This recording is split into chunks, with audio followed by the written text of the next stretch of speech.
जय जगन्नाथ। भगवान भक्त पई किछि भी करि पारंती। से दिनर महाभारत कहे पंचु पांडवଙ୍କୁ ଯେତେବେଳେ दुर्योधन मना कला मो सूची अग्र भी जगह देविनी सेतेबेले महाप्रभु श्रीकृष्ण ताकू अनुरोध करथिले काहेकि एते झगड़ा झाटी तुमे तुमर हस्तिनापुर संभाळ पांडवଙ୍କୁ 5टी राज्य दे दियो से तांकर राज्य संभाली के रहिबे। दुर्योधन सीधा सीधा मना कर देइथिला। शकुनी कथारे पड़ी कि महाप्रभु को बंदी करियो बोली बसीथिला, किंतु सेतेबेले महाप्रभु निजर प्रकाश देखई सामान्य आकारे तांको जणाई देइथिले जे से किए, जे ग्रह नक्षत्र सर्व उपरे जे ब्रह्मांडर स्वामी तांको किए अछि बंदी करि परिबो। जेतेबेले युद्ध निष्पत्ति नियागला सेतेबेले धृतराष्ट्र कौन कले ना जेतेबेले तांकर ज्योतिष को डकैले, ज्योतिष कहला जे दुर्योधन राजा हवा सुनिश्चित।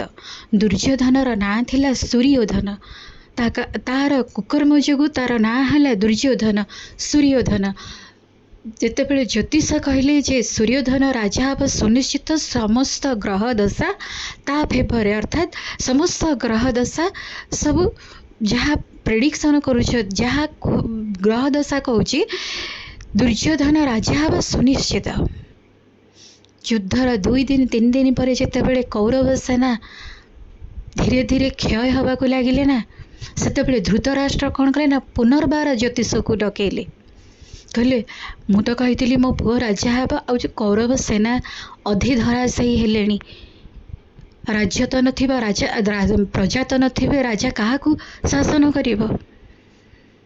पुणी ज्योतिषाचार्य पुंखानुपुंख भाव में पुणी जेतेबेले दुर्योधनर जेतेबेले कोष्ठी को गणना कले ना सेही कथा सेम कथा कहले जे दुर्योधन राजा हवा सुनिश्चित। धृतराष्ट्र किंतु कहउछन्ति केमिति अधे सेना तो धराशायी होई गलेनी। बहु विचलित होई पड़ी थांदी धृतराष्ट्र। ज्योतिष भी बहुत विचलित होई पड़िले, तांकर गणना केबे भी मिछ नुहे।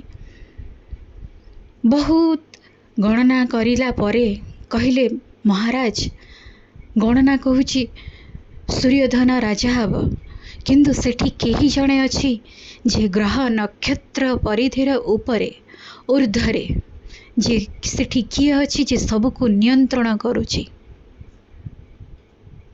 सेठी हसी हसी विदुर कहिथिले किए भाव हब महाप्रभु श्रीकृष्ण, कारण भगवानकर विभूति को से जानी थिले।